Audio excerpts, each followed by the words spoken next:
ஸ்ரீமதே ராமானுஜாய நமக. ஆழ்வார் ஆச்சாரியன் எம்பெருமானார்ஜிய திருவடிகளே சரணம். ஆச்சாரியன் திருவடிகளே சரணம். லக்ஷ்மீநாத சமாரம்பாம் நாத்தயாமன மத்தியமாம் அஸ்மதாச்சாரிய பரியந்தாம் வந்தே குரு பரம்பராம். கன்யர் சுவாதீபம் வந்தே ஸ்ரீ பூதபுரிவாசினம் எத்ராஜ மடாதீஷம் ஸ்ரீமத் வரத சமட்சகம் எத்ராஜ மடாதீஷம் ஸ்ரீ பூதபுரிவாசினம் கிருபாமாத்திர பிரசன்னாரியம் வந்தே வரத தேசிகம். ராமானுஜருடைய நூற்றந்தாதியை அனுபவிக்க வந்திருக்கின்ற அனைத்து அடியார்களையும் அடியேன் வருக வருகவென்று இப்பதிவிலே வரவேற்கின்றேன். முதல் பாசுரத்தில் எம்பெருமானுடைய சீல குணத்திலேயே நம்ம மூழ்கி இருக்கணும், அவருடைய திருநாமங்களை நம்ம சொல்லணும் அப்படின்னு நெஞ்சுக்கு சொன்ன உடனே இந்த மனதானது என்ன பண்ணது, சரி அப்படின்னு அதை ஏற்றுக்கொண்டது. ஏற்றுக்கொண்டு அந்த உபதேசத்தை ஏற்றுக்கொண்ட உடனே அவருடைய குணத்திலேயே மூழ்கி அவருடைய எம்பெருமானாருடைய திருவடிகளிலேயே ஈடுபட்டு கொண்டு இருந்தது இந்த மனசு. அப்படியே பரவாயில்லையே சொன்ன உடனே இது அந்த குணத்தில் போய் அவருடைய குணங்கள் எப்படிப்பட்ட குணங்கள் தெரிஞ்சுக்கிட்டு இந்த மனசு அந்த குணத்தில் போய் ஈடுபட்டுருக்கே, பரவாயில்லையே அப்படின்னு ரொம்ப ஆச்சரியப்பட்டு போயிடுறாரு இந்த ரெண்டாவது பாசுரத்தில்.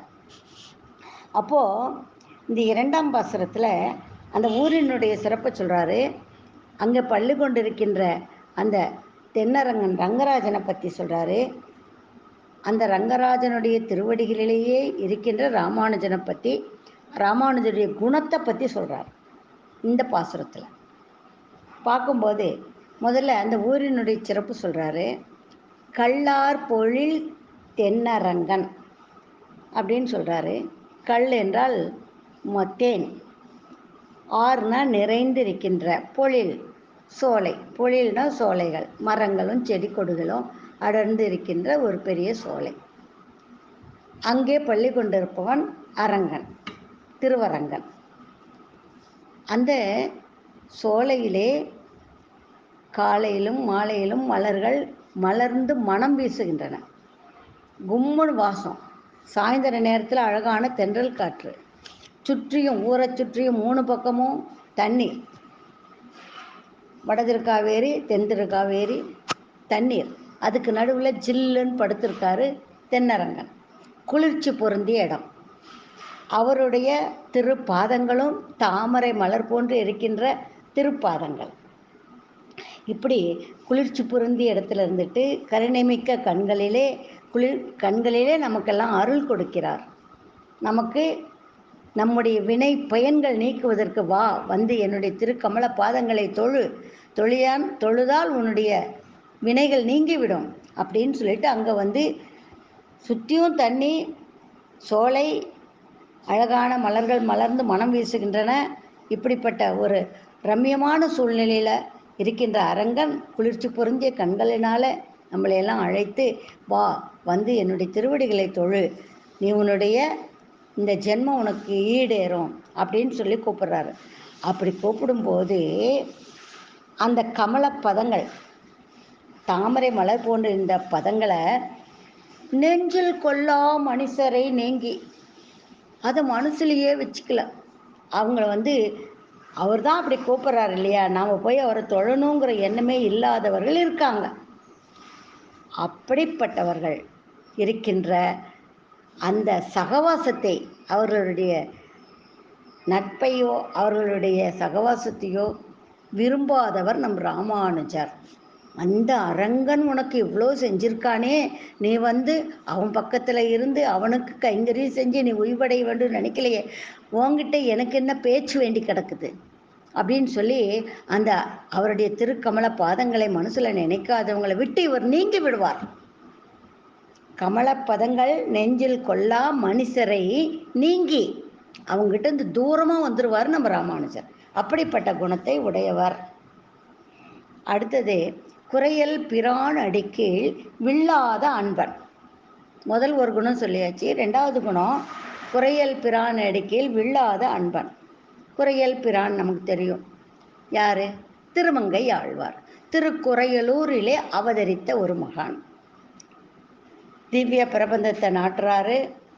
திருநெடுந்தாண்டகத்தை பெரிய பெருமாள் முன்னால் முதல்ல கொண்டு போய் திவ்ய பிரபந்தத்தில் ஒரு பிரபந்தம் திருநெடுந்தாண்டகம், அதை கொண்டு போய் வைகுண்ட ஏகாதசி உற்சவத்தின் போது அதேன உற்சவ காலங்களில் சேவிக்கிறதுக்கு எல்லா 4000 பாசுரங்களையும் சேவிப்பதற்கு அனுமதி பெற்றவர்.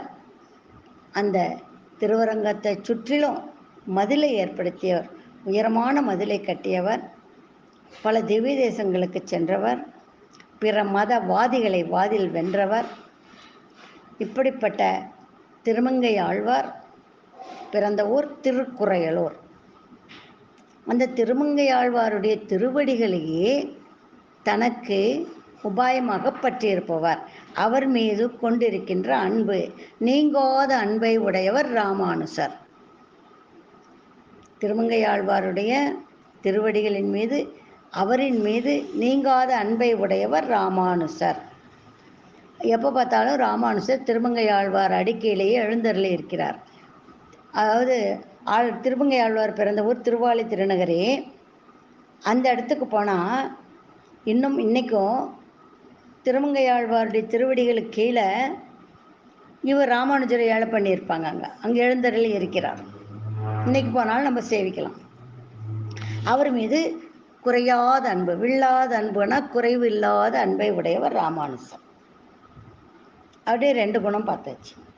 அடுத்தது மிக்க சீலமல்லால் உள்ளாது என் நெஞ்சு. அப்படிப்பட்ட ராமானுஜர் மகான்களாக திகழ்கின்ற அவர், மகான்களோடு சேர்ந்திருக்கின்ற அவர், இந்த மந்த மதியினர் இருக்காங்க இல்லையா, அது சட்டுன்னே சொன்னால் புரிஞ்சிக்காது. ஒரு தடவைக்கு 4 தடவை சொன்னால் தான் புரிஞ்சிப்பாங்க. அவங்க தான் மந்த மதியினர்.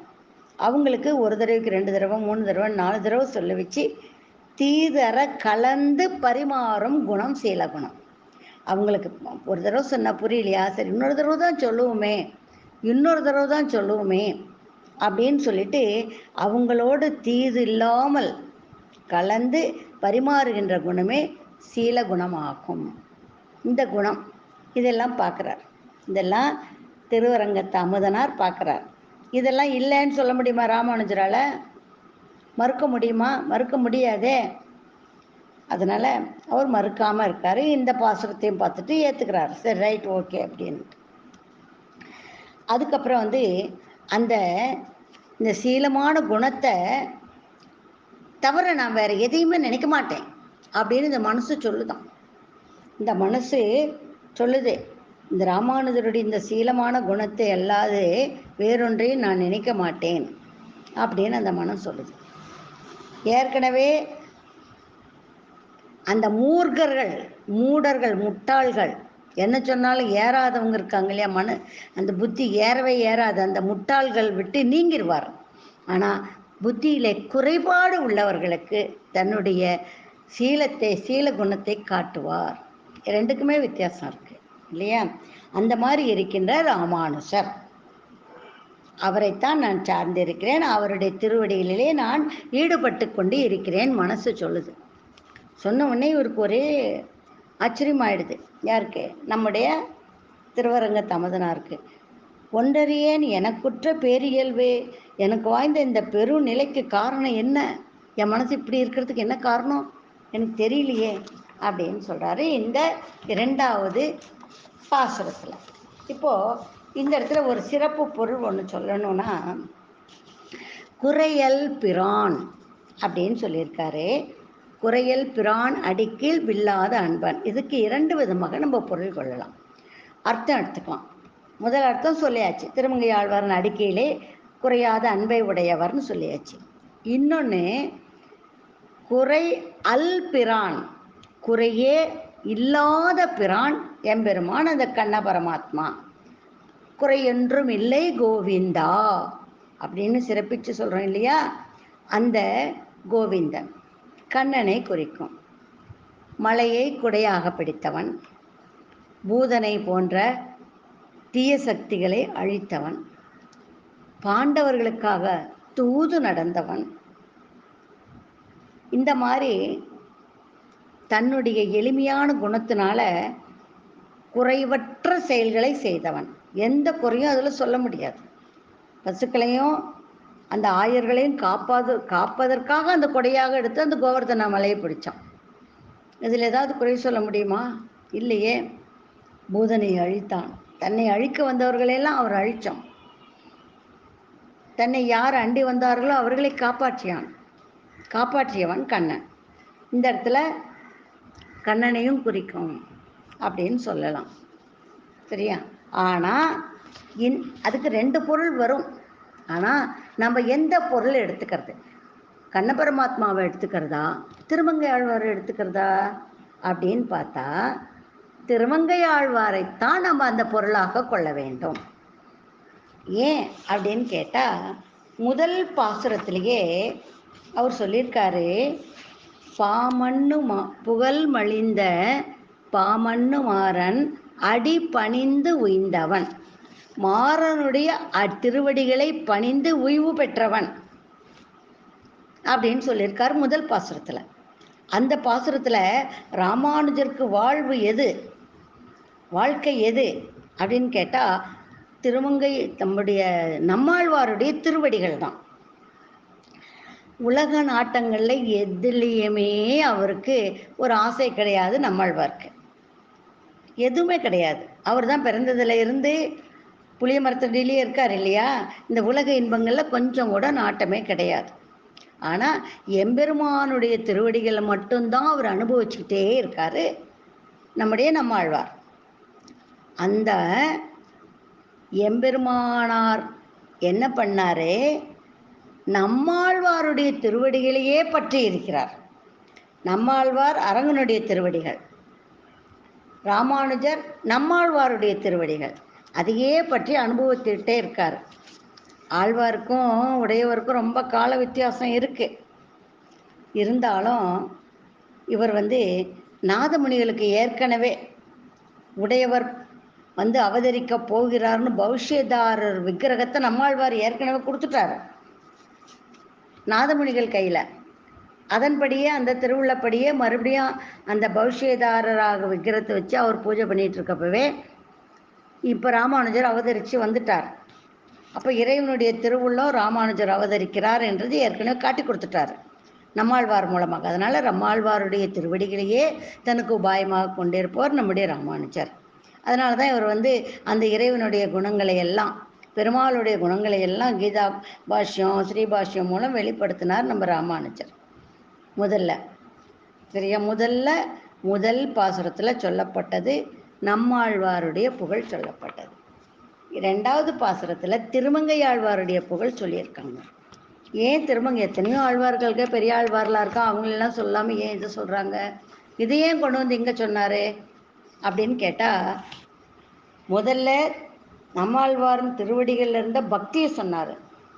அடுத்தது அந்த மாறன் பணித்த தமிழ்மறைக்கு 6 அங்கம் கூற அவதரித்தவர் திருமங்கை ஆழ்வார். திருவாய்மொழியை மாறன் சொல்லிட்டார். அது வேதத்தினுடைய சாரம், சாறு. அப்படியே வேதத்தை புழிஞ்சு கொடுத்துருக்கார் தமிழில் திருவாய்மொழியை. அப்போ அந்த வேதத்தினுடைய சாரத்தை புழிந்து கொடுத்தவரை முதல்ல சொல்லிட்டார். அடுத்து அந்த வேதத்துக்கு 6 அங்கங்கள் கொடுத்துருக்காரு. தன்னுடைய பிரபந்தங்கள் மூலமாக வேதாங்கங்கள்னு சொல்கிறது. இதை அந்த திருவாய்மொழிக்கு 6 அங்கம் கூற அவதரித்தவர் திருமங்கை ஆழ்வார். அதனுடைய திருவாய்மொழிக்கு 6 அங்கங்களை கூறியவர் நம்முடைய திருமங்கை ஆழ்வார். அதனால் அதனுடைய தொடர்புடையதாக இருப்பதனால 2வது பாசுரத்தில் திருமங்கை ஆழ்வாரை அவர் குறிப்பிடுகிறார். வேதம் அதனுடைய உபாங்கங்கள், அங்கங்கள் என்னென்ன அப்படி இவர் செய்த 6 பிரபந்தங்கள், திருமங்கை ஆழ்வார் செய்த 6 பிரபந்தங்களும் அதற்கு அங்கங்களாக இருக்கின்றன. அந்த வேதத்திற்கு, திருவாய்மொழிக்கு, தமிழ் வேதமாகிய திருவாய்மொழிக்கு அங்கங்களாக இருக்கின்றன. அதனால் 2வது திருமங்கை ஆழ்வாரை இவர் இந்த இடத்துல குறிப்பிடுகிறார். இப்படி நம்ம ஒவ்வொரு சொல்லுக்கும் உள்ளார்ந்த ஒரு பொருள் இருக்கும். அப்படிப்பட்ட சொற்களை எல்லாம் எடுத்து கோர்த்து தான் சொல்லின் தொகை கொண்டு உனதடி போதுக்கு தொண்டு செய்யும். யாரே? நம்முடைய திருவரங்கத்து அமுதனார். எந்தெந்த சொற்களை எங்கே வச்சு எப்போ எந்த பாசுரத்தில் எதை முன்ன வைக்கணும், எந்த சொற்களை பின்ன வைக்கணும் அப்படிங்கிறதெல்லாம் கரெக்டாக பண்ணி அருமையாக இந்த நூற்றந்தாதியை நமக்கு கொடுத்திருக்கின்றார் திருவரங்கத்து அமுதனார்.